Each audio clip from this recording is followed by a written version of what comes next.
अस्सलाम वालेकुम दोस्तों, कैसे हो? उम्मीद करता हूँ सब खैरियत से होंगे। तो आज हम जानते हैं एहसास प्रोग्राम के बारे में। एहसास किफ़ालत प्रोग्राम के दूसरे मरहले में उनकी मुस्तकिल व नादिर घरानों की ख़वातीन को शामिल किया जा रहा है जिनके पास आमदनी वसाइल महदूद है या बिल्कुल नहीं। वीडियो स्टार्ट करने से पहले आपसे एक छोटी सी गुजारिश है, अगर आप हमारे चैनल पर नए हैं तो हमारे चैनल को सब्सक्राइब करें और दबाएं बेल आइकन ताकि हम जो भी वीडियो अपलोड करें उसकी नोटिफिकेशन आप तक पहुंचती रहे। तो बिना टाइम वेस्ट किए चलते हैं अपनी वीडियो की तरफ।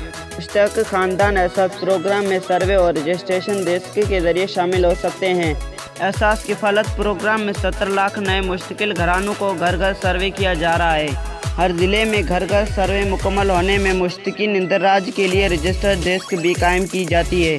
मुल्क घर सर्वे जून तक जारी है। इस सिलसिले में नए सार्फिन की कफ़ालत में शमूलियत और अदायगियों का आगाज़ पिछले हफ्ते हो चुका है। मुल्क भर में जून तक मरहलावार चलेगा।